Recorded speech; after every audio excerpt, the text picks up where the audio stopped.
সন্ত্রাস ও চাঁদাবাজ মুক্ত সমাজ গড়ার পাশাপাশি যুবকদের কর্মসংস্থান বৃদ্ধির লক্ষ্যে পরিকল্পনা তৈরিতে সব ধরনের ব্যবসায়ীদের নিয়ে মতবিনিময় সভা করেছেন শিলপুর 2 আসনে বিএনপি মনোনীত প্রার্থী বিএনপির কেন্দ্রীয় নির্বাহী কমিটির সদস্য প্রকৌশলী ফাহিম চৌধুরী। শুক্রবার সন্ধ্যায় নালিতাবাড়ী শহরের মধ্যবাজার চাউলহাটি প্রাঙ্গণে শহর বিএনপির সাবেক যুগ্ম আহ্বায়ক মানিক মিয়ার উদ্যোগে আয়োজিত মতবিনিময় সভায় সভাপতিত্ব করেন বিশিষ্ট ব্যবসায়ী গোলাম হোসেন মল্লিক। শিল্প ও বণিক সমিতির সাধারণ সম্পাদক ডাক্তার কিরণ দত্তের সঞ্চালনায় অনুষ্ঠিত মতবিনিময় সভায় প্রধান অতিথির বক্তব্য রাখেন বিএনপি মনোনীত প্রার্থী ফাহিম চৌধুরী।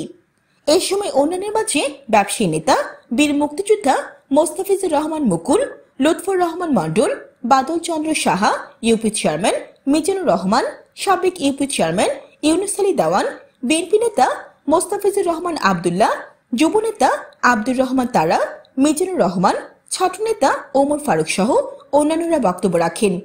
মতবিনিময় সভায় শহরের সর্বস্তরের ব্যবসায়ী নেতৃবৃন্দ ছাড়াও বিভিন্ন পর্যায়ের বিএনপি ও অন্যান্য অঙ্গ সংগঠনের নেতৃবৃন্দ উপস্থিত ছিলেন।